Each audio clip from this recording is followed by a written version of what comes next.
القلوب وعلاجها قلوبتا iyo habka loo daaweeyo iyo ahmiyada uu iska leeyahay qalbiga bini aadamka qalbiga bini aadamku walaalayaal waa xibinta kali ah ee qofka bini aadamka ah khasaaradiisa iyo faa'iidadiisuba ay ku xiran yihiin waxaa la dhihi karaa waa meesha oo kali ah oo qofku uu ka liibaano ama uu ka khasaaro waa qalbiga qofku meesha uu ku gaaro ilaahay subxaanahu wa tacaala ridihiisa iyo jannadiisa horumar adduunyo uu ku gaaro ama adduunyadiisa uu ku khasaaro aakhiradiisana uu ku khasaari karo waa marba qalbigiisu sida uu yahay lidaalika waa xibin cajiib leh waa xibin aad isaga yar oo jirka dhexdiisa ku jirta haddana dhaqdhaqaaq walba oo jirku uu samaynayo waxaa marka hore ay soo martaa xibinta qalbiga ah haddaad xumaato samaynaysana xumaatadaasi waxay soo martaa qalbiga haddaad wanaag samaynaysana wanaaggaasi wuxuu soo maraa qalbiga idan marka qofka haddii xibinta qalbiga uu hagaajiyo oo uu waardiyeeyo oo wax walba oo ilaahay subxaanahu wa tacaala raalli gelinaya uu qalbigiisa u oggolaado wixii ilaahay carag gelinayana qalbigiisa uu ka waardiyeeyo uu ka ilaashado taasi waxay tusinayaan dunidiisana inuu ka hormaray aakhiradiisana inuu ka hormaray furihii liibaantana uu gacanta ku dhigay ayay taasi tusin walidaalika qalbigu waa naciimkaagii ama waa jaxiimadaadii qalbigaagu wuxuu sabab kugu noqon karaa naciimu dunyaa waalaakhira inaad gaarto addunya aakhiro nicmadoodii inaad gaarto dhinaca kalena haddaad u adeegsato qalbigaaga wuxuu sabab kugu noqon karaa adduunyadana jaxiimo inaad ku heshid naartana jaxiimo inaad ku heshid maalinta aakhiro markii aad dhimatid marka waa qalbigu waa sababu الnaciim wاljaxiim wa sababu الsacaadati wالshaqaawa wa sababu الsalaaxi wاlfasaad wanaaggaaga iyo fasaadkaagaba meesha mar walbaba uu ku soo dhacayo waa qalbiga naartaada iyo jannadaada waxa sabab ugu noqon kara mar walbaba qalbigaagu sida uu yahay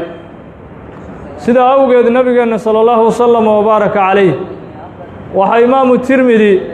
uu sunankiisa ku wariyey min xadiisi caaisha xadiiskii umina caaisha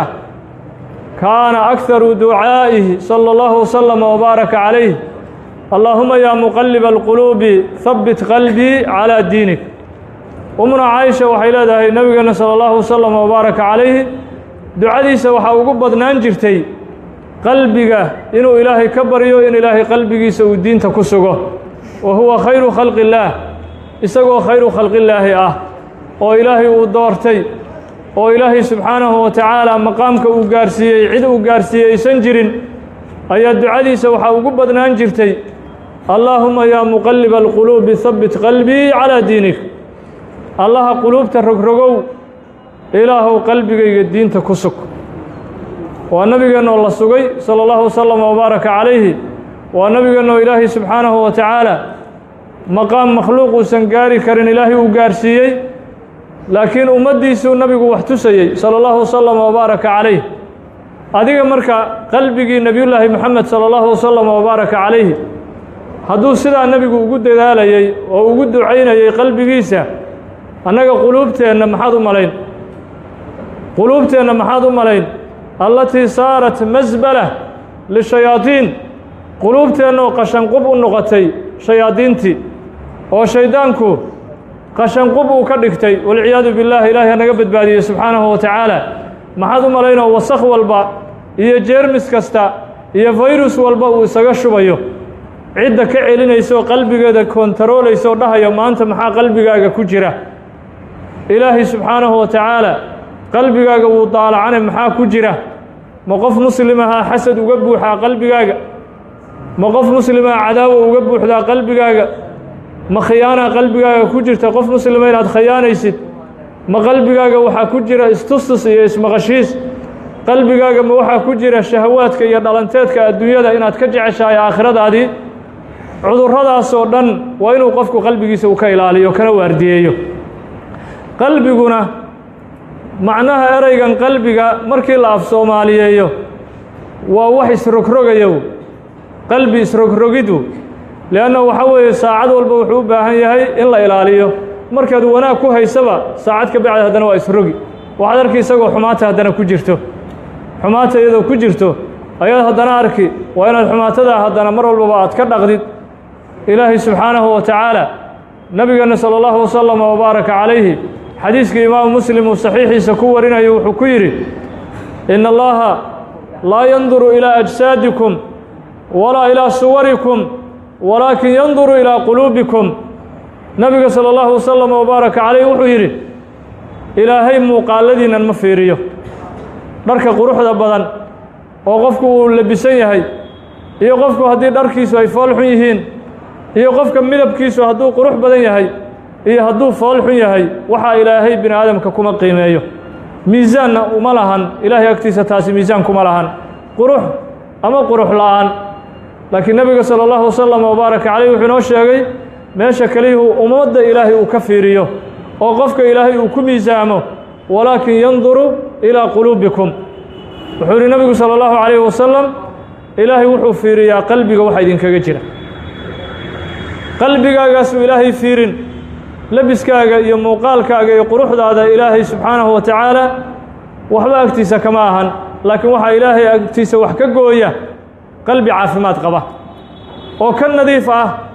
wax walba ee ilaahay caro gelinay oo xiqdi qof muslima iyo xasad aad ugu haysid iyo xubbuljaah weji inaad bini aadamka dhexdiisa aad ka jeceshahay dhallalaalkii adduunyada iyo shahawaadka in qalbigaaga ay ka buuxaan waxyaalahaasaa ilaahay subxaanahu wa tacaala mar walbaba uu qalbigaaga ka eegi inay ku jiraan waana qofka keli ah ee ilaahay uu tilmaamay maalinta qiyaamaha inuu guulaysanayo waa qofka qalbigiisa uu caafimaadka qabo oo waxaa xumaatada uu ka caafimaad qabo waa midda ilaahay subxaanahu wa tacaala uu leeyahay yowma laa yanfacu maalun walaa banuun ilaa man ata allaha biqalbin saliim maalin waxaa jiri doontaa maalkuna uusan wax taraynin carruurtuna aysan wax tarayn uu yidhi ilaahay subxaanahu wa tacaala ilaa man ata allaha biqalbin saliim qofkii qalbi saliim ee caafimaad qaba ilaahay hortiisa la soo istaaga qofka unbaa maalintaa badbaadayuu yidhi alle subxaanahu wa tacaala kayfa nusaxix quluubanaa kayfa nudaawi quluubanaa sidee marka quluubteenna u daaweynaa sidee qalbiyadeenna u saxnaa sidee qalbiyadeenna uga waardiyeynaa qalbigu inuu noqdo qashanqubkii shayddaanka oo wuxuu doono qalbigii uu shayddaanku isaga shubto mise maba ilaalisidoo maba waardiyeysidoo damba kama lihid ma og tahay horumarkaaga iyo khasaaradaduba inay ku xidhan yihiin qalbigaagu siduu yahay ma og tahay naciimkaaga iyo jaxiimadaadu labadaaduba inay ku xidhan yihiin qalbigaagu siduu yahay ma og tahay ilaahay ridihiisa iyo caradiisuba inay ku xidhan yihiin hadba qalbigaagu siduu yahay iyo waxa qalbigaaga ku jira inta uu kuu dhow yahay ilaahay ridihiisa iyo caradigiisuba waxay kuu jirtaa qalbigaagu waxa ku jira oo ilaahay uu ku qiimaynayo subxaanahu wa tacaala sidaa awgeed qalbiga wuu xanuunsadaa amraadaa ku dhacda xanuunno khatar ah ayaa ku dhaca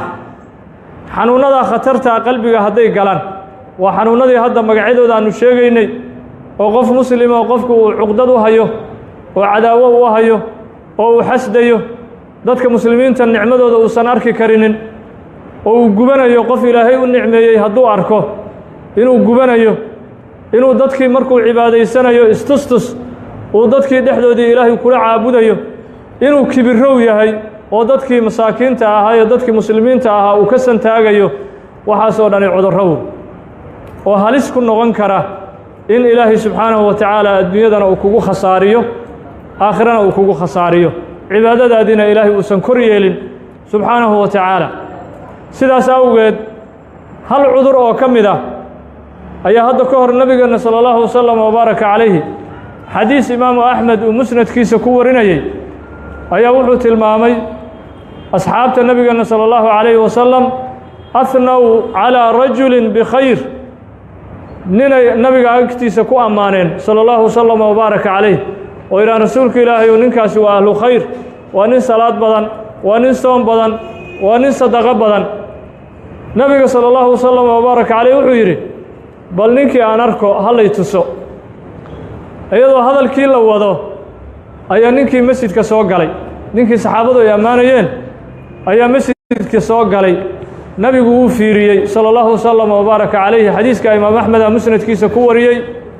nabiga markuu wejigiisa fiiriyey sala allahu wasalam wabaaraka calayhi wuxuu yidhi innii la araa fii wajhihi safcata ashayطaan ninkan wejigiisa waxaan ku arkahayaa astaanta shayddaanka astaan shayddaan ayaan wejigiisa uga jeedaa waa ninkii dadku ay ammaanayeen oo salaada badan iyo soomka badan iyo sadaqada lagu ammaanayey astaan shayddaan ayaa wejigiisa iga muuqanaysuu yidhi nabigu sala allahu wasalam wabaaraka calayh ninkii nabigu sala allahu wasalam wabaaraka calayhi uu u yeedhay halkan soo istaaguy wuxuu yidhi anshuduka billaah ilaahan kugu dhaariya magaca ilaahay aan wax kugu weydiinay ii run sheeg wuxuu yidhi nabigu salى اllahu عalayه wasalam hal xadaثatka nafsuk annahu laysa fi اlmajlisi khayru minka ilaahan kugu dhaariyaaye naftaadu markaad masjidka soo gelaysay ma kuugu sheekaynaysay nafsaddaada iyo qalbigaagu inta masjidkan ku jira qof kaa fiican oo kaa khayr badan kuma jirto inta masjidkan ku jira adaa ugu fiican ma isdhehaysay markaad masjidka soo gelaysay ilaahan kugu dhaariyaa runta sheeg ninkii wuxuu yidhi nacam yaa rasuul allah rasuulka ilaah masjidka markaan soo gelaya waxaan aaminsanaa cid kaa khayr badan meesha ma jirto cid kaa khayr badan masjidkan kuma jirto ayaan aaminsanaa nabiga marka salى اllahu wasalam wabaaraka calayh wuxuu yidhi hiya safcatu shayطaan waa astaantii shayddaanka lagu yiqiin waa kibirkii iyo qabweynidii shayddaanka uu ku naar galayo lacnadda ilaahayna uu ku mutaystay ayuu ku yidhi nabigu salى اllahu wasalam wabaaraka calayhi wuxuuna nabigu kula dardaarmay inuu qalbiga nadiifiyo waxaa qalbiga ka nadiifiyu ku yidhi nabigu salى اllahu wasalam wabaaraka calayh walu fiirso waa hal cudur ayaa ninkaa nabiga salى اllahu wasalam wabaaraka calayh sidaa ugu canaantay cudurkaasi muxuu yahay waa marad اlkibr waa maradka xanuunka ama jeermiska isla weynida iyo qabweynida halkaa cuduruu nabigu salى اllahu wasalam wabaaraka calayhi wuxuu ku tilmaamay safcatu shayطaan astaantii shayddaanka inay ka muuqanayso maxaad u malaynaya 10 cudur qofkii qalbiga ku haysta maxaad u malaynaya 15 cudur qofkii qalbigii ku haysta goormuu ku liibaani noloshiisa adduunyo iyo middiisa aakhiro nabiga salى اllahu wasalam wabaaraka calayh wuxuu inoo sheegay cudurrada qalbiga xaggee ka dhashaan jeermiska xaggee ka soo raacaa qalbiga noocaa noqonaya xaggee cudurradaasi laga helaa xadiis waxaa jiray imaamu tirmidi uu sunankiisa ku wariyey ee nebiga salى اllahu wasalam wabaaraka calayh uu yidhi ina alcabda idaa akhda'a khadii'a nukita fii qalbihi nuktatun sawdaa nabiga salى اllahu wasalam wabaaraka calayh wuxuu yidhi addoonku markuu dembi galaba qalbigiisa dhibac madow ah ayaa lagu dhuftaa dhibacdaas madowgaa cuduray isu beddeli ama kibiray noqon ama xaasidnimay dhalin ama waxay dhalin yacni qofka muslimka ah oo la xaqiro ama waxay dhaline in khushuucii iyo dhadhankii ay kaa baabi'iso cibaadada aad ku macaansan lahayd waxay dhaline waa jeermis yacni khatar kugu noqonaya wixii qalbiga ama naftaada dili lahaa inaad ku raaxaysato waxaad cadaabka ku geli lahayd ayaad ku raaxaysanee balwad kuu noqonaya leannu qalbigiiya xanuunsaday waxa xanuunkaana dhalinaya sida nabiguna noo sheegay salى اllahu عalayه wasalam waa dembiyada laga qaadaa cudurrada qalbiga beenta aad sheegayso ummadda aad xamanayso dhaca tuugannimada iyo qabyaaladda iyo waxaasoo dhan waxay dhibco madow ah ay ku samaynayaan quluubtaadii markay madow noqoto nabiga salى اllahu عalayه wasalam wuxuu sheegay in marka lagaa siibayo raaxadii cibaadada aad ku macaansan lahayd salaaddii waa tukane waa dhagxaan aad laqlaqayso salaaddii qur-aankii waad akhrine waa dhagxaan aad laqlaqayso qur-aankii waa tasbiixsane tasbiixdii waa dhagxaan wax dhadhana ma lahan dhadhan iyo macaan ma lahan limaadaa qalbigii yaa madow sidaas awgeed addoonkaas waxaa laga siibi xaalawatu taaca wuxuuna addoonkaasi ku soconayaa noloshiisii si cagsi ah oo wuxuu ku raaxaysanayaa wixii uu ku halaagsami lahaa wuxuu ku raaxaysanayaa dadka inuu laayo wuxuu ku raaxaysanayaa dadka inuu xanto wuxuu ku raaxaysanayaa ugu bixi meelaha lahwiga iyo madadaalada iyo maalayacniga iyo munkarka iyo dembiga lagu hayo iyo filimada xuxun ayay ugu baxaysaa uu ku macaansanayaa liannahu qalbigiiyaa jiran marad uu ku dhacay wixii qofku uu ku horumar ku gaari lahaana qaraaray u noqonaya wixii horumarkaagu ku jirana qaraaray ku noqonaya oo daacadii ilaahay subxaanahu wa tacaala ah masjidkii ma fadhin karo hal juz oo qur-aana ma akhrisan karo habeenkii ma soo kici karo waa xanuunsan yahay qofka haddii xanuunadan caadiga ah xanuunadan dabiiciga ah qofka hadday ku dhacaan waad aragteenoo cuntada macaan waxay isku beddeshaa qaraar biyo macaan haddii loo qaso uu ku matagaa limaada qofkan maxaa ku dhacay biyihii way macaan yihiin waa sidoodii laakiin qofkan maxaa haya xanuun dabiiciya jismiga uga jira jeermisaa ku jira u xaraaraynaya wax walboo macaan qalbiga haddii cudurradaasi ay ku dhacaan oo dembiyadu ay dhowr goor garaacaan qalbigee dhibac madow mar walbaba lagu qoro waa sidaasoo kale wax walboo mu'miniinta u macaanaa asaga xaraaray la noqonayo wax walboo mu'miniintu ay ku raaxaystaan oo khayrkii iyo cibaadadii al-unsu billaah inuu ilaahay weheshado oo markuu subxaana allah walxamdu lilah uu leeyahay wehel uu dareemayo raynrayn uu dareemayo qalbigiisii oo qof cidlo ku jira ama qof cidlo joogaba isuma arko waxaad u malaysaa caalamkii oo dhan inuu ku dhex jiro markuu keligii ilaahay xusayo weheluu ilaahay weheshana subxaanahu wa tacaala waa qalbigu markuu saliim yahay oo jeermis uusan lahayn calaamaadkiisa idan marka qofka dhan wuxuu ku xihan yahay salaaxiisa iyo horumarkiisa dhan qalbiga inuu ilaashado qalbiga marka nebiga salى اllahu عalayه wasalam wuxuu yidhi nukita nuktatun sawdaa nukita fiihi nuktatun sawdaa dhibacdaa madowaa lagu qoraa uu yidhi nabigu salى اllahu wasalam wbaaraka caleyh isu beddelaysa jeermiskaa xun isku beddelaysa noloshiisii dhammaaba cagsi u beddelaysa cagsi inuu shaqeeyo wixii wanaagsanaana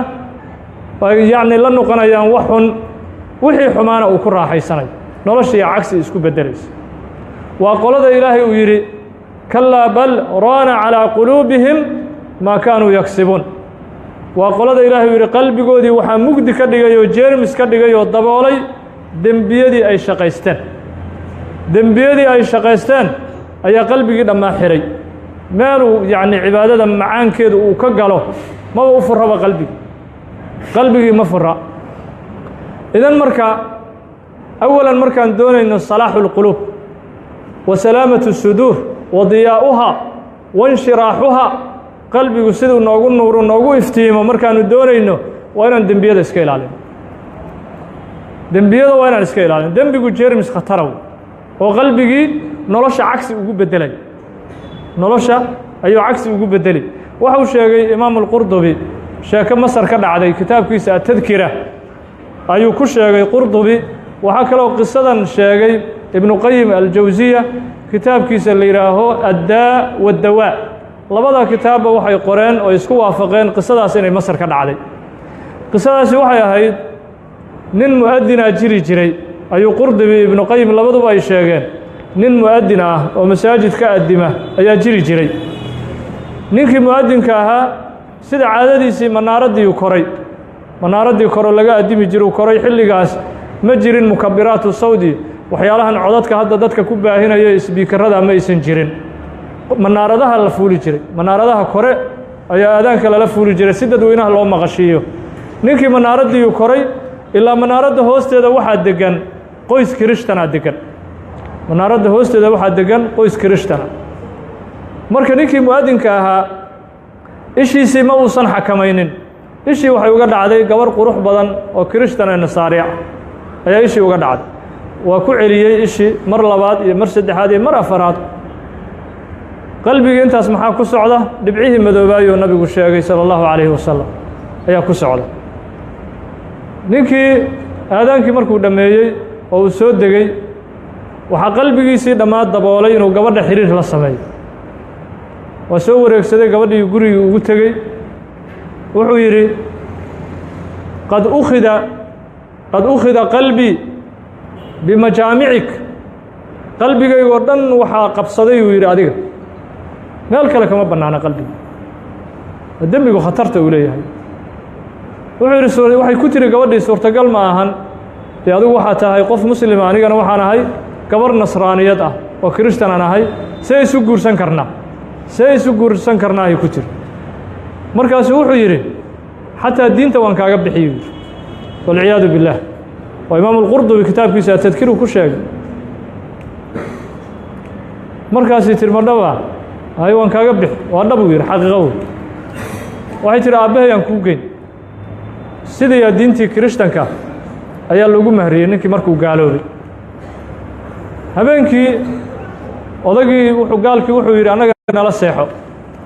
guri saanqaafka kore dabaqa kore ayaa loo firaashay saanqaafkii koray habeenkii xilli dhaxuu soo kacay wuxuu qarwaa galay oo wax Ilaahay awoodiisa socdo uu riyooday wuxuu maleeyay inuu dhulkii caadiga joogo waa ka dhacay saanqaafka famaat sidii ku dhintay khasira dunya wal aakhirah adduunyada ma hayo aakhirana ma hayo adduunyada ma hayo aakhirana ma hayo intaas waxa weeye waxa kalifay dembigii saameynta uu ku yeeshay qalbigii u gudbay qalbigii oo dhanna waxa hareereeyay shahawaadkii iyo gabadhii iyo macsiyadii ayaa hareereeyay qalbigii marka muxuu noqday qalbi xanuunsanaya oo ku macaansanaya gaalnimada iyo munkarka iyo shaydaannimo bis noloshii cagsi isku bedeshay noloshii ayaa cagsi isku bedeshay waxa imaam al-Qurtubi rahimahullahu ta'ala nafs al-kitab at-tadhkira qisa kale ku sheegay oo qof isagana sidaas oo kale ay ku dhacday wuxuu xiriir la sameeyay isaguna gabar in badan uu fiirsan jiray in badan oo indhihii uusan xakamaynin leanna haddaan jirka la xakamaynin jirku waxa uu samaynayo waxay u gudbayaan qalbiga gabadhii qalbigii ay ka saameysay fiirintii uu fiirinayay dembigu ku noqday qalbigii yaa daboolmay qalbigiisii ayada uun baa hareeray iyo dembigeedii iyo macaasideedii in badanu marka wuxuu ka dalbaday xaaraan way ka diiday gabadhii uu xanuunsaday gabadhii darteed ayuu u jiraday oo xanuunku ugu dhacay ninkii imaam al-Qurtubi rahimahullahu ta'ala wuxuu leeyahay markii dambe dada u sheegay waxay yiraahdeen war xataa soo arag ninka dartaa uu ku xanuunsan yahay soo arag xataa oo wax uu ka dalbanayo xataa sameeyne soo arag bal inuu caafimaado gabadhii way soo baxday dhex markii maraysay waxay tiri xataa ma soo arkay waa lagu ibtileen waa lagu imtixaan waa ka sii daray xaaladiisa xanuunkii uu ka sii daray xanuunkii markuu ka sii daray sakaraadkii yaa qabtay gabayuu tiriyuu yiri imaam al-Qurtubi waa gabiyay ninkii markaas wuxuu yiri لقاؤك أشهى في فؤادي لقاؤك أشهى إلى فؤادي من رحمة الخالق الجليل وحوري قبضي مرحبا كلا كل منها أيان كجعلان لها الله إفكان أبورين حريستيس حتى أركتي هذا كجعلان لها فمات على ذلك ساسونا كلنت ونفت وقبحد نفتي ساسي وقبحد مركا أمراض القلوب وخطر qalbiga qofka haduusan waardiyeyn oo dambiyada iyo macaasida iyo xumaatada uusan qalbiga ka ilaashan waa khatar waxay kharibeen noloshaada adduunyo iyo midaada aakhiraba wad ku weyn si fudud ayaa qalbigu qofka u khasaarin karaa haddii qofku qalbigiisa uusan ilaashanin oo qalbiga qofku uusan waardiyeysanin lidaalika nabigana sala allahu wasalam wabaaraka calayh wuxuu xadiiskii ku yidhi bukhaari iyo muslim labaduba ay warinayeen ألا وإن في الجسد مضغة إذا صلحت صلح الجسد كله وإذا فسدت فسد الجسد كله حور النبي صلى الله وسلم وبارك عليه شركة بني آدم كوحا كجرة عد يرو هيلب هدو عد كاسي توصو جركة داني توسي هدو عد كاسي فسادنا جركة داني فسادي ألا وهي القلب وأنا قلبي يقول النبي صلى الله وسلم وبارك عليه وحديث البخاري ومسلم labadooduba ay saxiixaynkooda ay ku wariyeen sidaas awgeed mar walba qalbiga wuxuu u baahan yahay waardiye gaara qofka inuu ka hayo maadaama khasaaradaada iyo liibaantaada labaduba ay ku xiran yihiin waxa qalbiga kaaga jira maadaama uu yahay meesha kaliya oo Ilaahay subhanahu wa ta'ala uu ka fiirsanayo nabigana sallallahu wasallam wa baraka calayhi wuxuu inoo sheegay shaydaanku aad u khatar badan yahay shaydaanku jirka meesha uu bini aadamka kala hadlo ayuu nabigu noo sheegay sallallahu wasallam wa baraka calayh xadiis uu warinayay xaafid ibn abi dunya kitaabkiisa la yiraahdo makaayidu shaytaan uu ku wariyay oo isnaadkiisu xasan ahaa ayaa nabiga salى اllahu wasalam wabaaraka calayhi wuxuu ku yidhi ina الshayطaana waadicun khurduuma calىa quluubi bani aadam shaydaanku wuxuu afkiisa saaray oo afka uu ku hayaa qalbiga bini aadamka meeshaas way saldhigiisa alladii yuwaswis fii suduuri الnaas dadka qalbigooda uu saa u waswaasiyaah u qasaa wuxuu og yahay xibinta ugu khatarsan inay xibintaata meeshaasuu afka ku hayaa uu yihi nabigu salى اllahu wasalam wabaaraka calayh faidaa dakara allaaha khanas hadduu addoonku ilaahay xuso oo salaaddii dikriga ilaahay qur-aankii akhrintiisii tasbiixdii uu ku dadaalo khanasa afkuu ka qaadaa meesha waa libraa waa ka carari meesha dikriga ilaahay shaydaanka isma qaban karaan waa carari shaydaanku faidaa nasiya allaaha altaqama markuu addoonku ilaahay halmaamo dikrigiisa oo dhaldhalaalkan adduunyada iyo maalayacniga iska galo iltaqama afkuu saa u saartaa uu yihi nabigu salى اllahu عalيه wasalam qalbigii oo afka saa u saartaa markaasuu waxaanuu balaayo ah oo jeermisuu mar walba u sheegi waxaa sameeya xagga ka dhac qofkaa xasad qofkaa wax ka sheeg qofkaa dulmiga maantao dhanu marka wuxuu ku hayaa afkuu ku hayaa qalbigii markuu dikriga ilaahay uu dareemana afkuu ka qaadaa meesha marka uu beegsado way shaydaanka meesha uu beegsanayo xibinta uu beegsanayo mar walbaba waa xibintaasuu inoo sheegay nabigeena salى اllahu wasalam wabaaraka calayh lidaalika nabiga salى اllahu wasalam wabaaraka calayh wuxuu inoogu sheegay xadiiskii imaamu axmed uu musnadkiisa ku warinayay lowlaa ana الشhayaaiina taxuumu calىa quluubi bani aadam lanadaruu ilىa malakuuti الsamaa wuxuu yihi nabigu salى اllahu wasalam wabaaraka calayh shayaadiintu haddaysan qalbiga aysan afka ka saaran lahayn bini aadamka oo aysan waswaasin lahayn waxaaba loo furi lahaa samaawaadka iyo waxa ku dhex jira ilaahay waa daalacsiin lahaa bini aadamka qalbigoodu miraayad shafaafuu noqon lahaa ilaaha tusi lahaa waxa samaawaadka iyo ku dhex jira haddii qalbigooda shayaadiintu aysan sidaa mar walbaba ugu meeraysan lahayn oo miraayad saafiya uu noqon lahaa la nadaruu ilaa malakuuti الsamaa laakiin shayaadiintaa u diidayso mar walbaba sidaa afka ugu hayso jeermiska iyo wasakhda iyo wax walba oo qashanqubba ka dhigatay qalbigii bini aadamka ayuu yihi nabigu salى اllahu wasalam wabaaraka calayh sidaa awgeed qalbiga bini aadamka nabiga salى اllahu wasalam wabaaraka calayh markuu dhaaranayo umuna caaisha waxay leedahay wuxuu ku dhaaran jiray nabiga salى اllahu عalayh wasalam laa wa muqalibi اlquluub waxaasi waa jiraan wa muqalibi اlquluub allaha qalbiyada gedgediya ayaan ku dhaartaa dhaarta nabiga taasaa ugu badnaan jirtay salى اllahu wasalam wabaaraka calayh liannahu qalbiga mar walbaba wuxuu u baahan yahay dadaalna inaad ku bixisid ilaahayna aada barisid sida nabiguba salى اllahu wasalam wabaaraka calayhi ducadiisa ay ugu badnaan jirtay allaahuma yaa muqaliba اlquluubi habbit qalbii calىa diinik qalbiga hadduu xanuunsado oo cudurradan aanu sheegayno ay ku dhacaan waxaa imanaya waxba inaysan saamaynin liannahu ilaahay subxaanahu wa tacaala wuxuu leeyahay afalaa yatadabbaruuna alqur'aan am calىa quluubin aqfaaluhaa dadka qur'aanka may dhuuxaan macaanida qur'aanka may ku fekeraan am calىa quluubin aqfaaluhaa mise qalbigiiyaa dabool laga saaray oo wasakhaysan oo jeermis leh aayaddaasi marka waxay ku tusineen qalbigu hadduu jeermis iyo qunful uu saaran yahay qur-aankii uma dhadhamayo aayad kale ilaahay subxaanahu wa tacaala wuxuu ku leeyahay waidaa maa unzilat suuraة faminhum man yaquulu ayukum zaadatu haadihi iimaana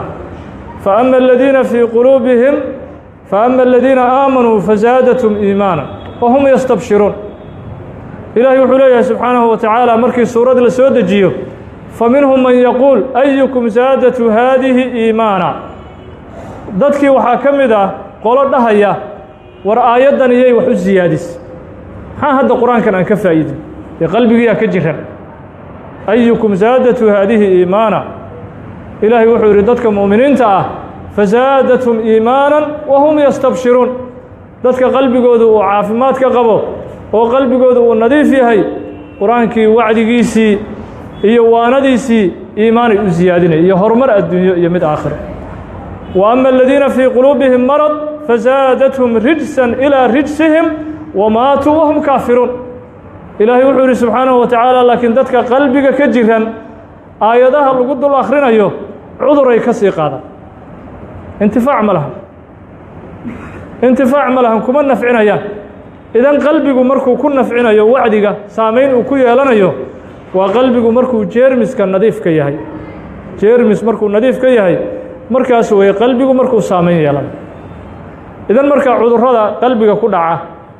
iyo quluubtuba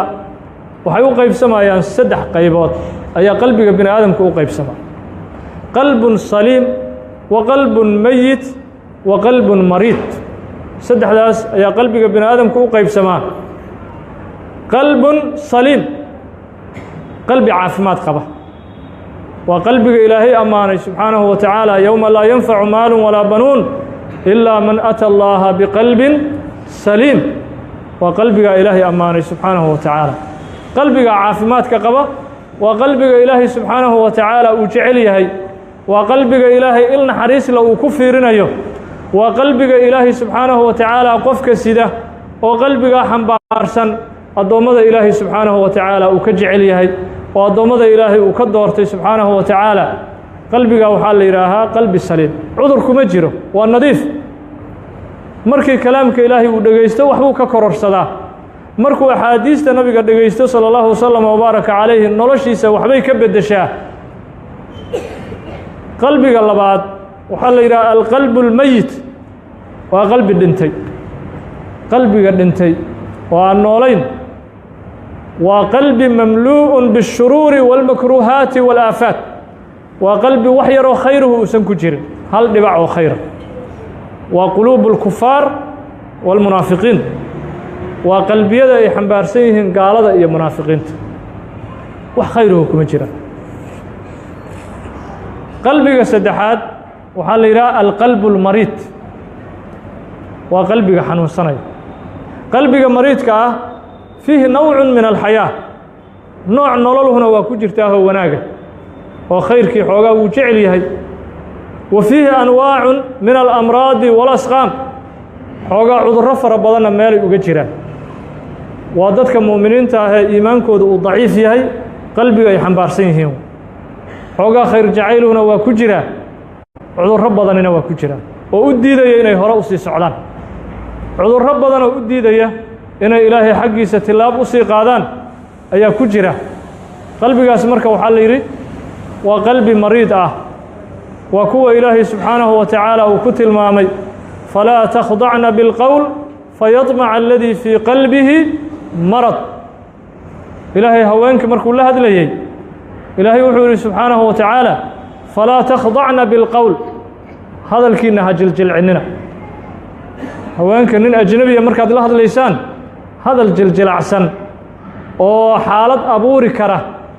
ragga ha kula hadlinina oo aad u jiljilcinaysaan maxaa loogu diiday haweenka sidaa fayadmaca aladii fii qalbihi marad ilaahay wuxuu yidhi dadka qalbiga ka jiran ayaa idin hunguriyeynaya dadaa qalbiga ka jiran sida ilaahay uu sheegay maradka waxaa loola jeedaa maradu shahawaat shahwadiisiiu si xun u adeegsadaa meesha xalaasha uguma adeegsado si xunoo dadban uu ku halaagsamayo ku khasaarayo dadka shahwadooda u adeegsadaa idin hunguriyeynaya ee hadalkaa jiljilcinina hadal macruufa ah oo wanaagsane waa la fiican yahay khayra waxa inuu ku hadlo oo qofka haweentu ay ku hadashaa la dooni mooye abow macaani abow waan ku jeclahay abow adaan kaa helay iyo waxaasoo kale waxa weeye waa midda ilaahay diidan yahu leeyahay dadka qalbiga ka jiran ayaa idin hunguriyeynaya qof waxaa jira hadal jilacsan hadduu maqlo qalbiga ka jiranoo adigaa lagu rabaaba aaminahayaba wax kale ma aaminayo gabadha adiga kuu socotaa keliyuu aamin marka maradka noocaasa fayruska noocaasa dadka xambaarsan waa dadka ilaahay uu ku tilmaamay subxaanahu wa tacaala fayadmaca aladii fii qalbihi marad idan marka waxaa loo baahan yahay mar walbaba quluubteenna inaannu ka murugno saacad walba ilbiriqsi walba maxaa ku jira mu'miniinta ducadoodii waxaa ka mid ahaa ilaahay inoo sheegay ربنا لا تزغ قلوبنا بعد إذ هديتنا وهب لنا من لدنك رحمة إنك أنت الوهاب dadka muuminiintu inay ku ducaystaan ducada muuminiinta waxaa ka mid ah rabbanaa laa tuzig quluubana bacda id hadaytana ilaahu qalbigeenna ha leexinin markaadna hanuunisay ka bacdi meel qalloocan meel aanu ku khasaarayno meel aanu ku halaagsamayno ilaahu quluubteenna ha u leexinin muuminiintaa sidaa ku ducaystuu yidhi alla subxaanahu wa tacaala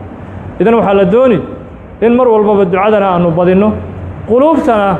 sida ilaahay subxaanahu wa tacaala inoogu sheegay inaanu u ilaashanno waanu u ardiyeysanno maadaama khasaaradeenna iyo liibaanteennuba iyo ridaha ilaahay iyo carada ilaahayba mar walbaba ay ku xihan yihiin si walba qalbiga aanu annagu ula dhaqanno oo aanu ula tacaamulno hada wabillahi towfiiq wassalaamu calaykum waraxmat ullaahi wabarakaatuh alxamdu lilah sala allahu wslam wbaarak calaa sayidina maxamed wcala alihi saxaabati alkiraam ajmaciin allahuma rabbana aatina fi dunya xasana wafi laakhirati xasanata waqina cadaab الnaar اللهم إنا نسألك من الخير كله عاجله وآجله ما علمنا منه ما لم نعلم ونعوذ بك من الشر كله عاجله وآجله ما علمنا منه ما لم نعلم اللهم توفنا مسلمين وألحقنا بالصالحين الحمد لله صلى الله عليه وسلم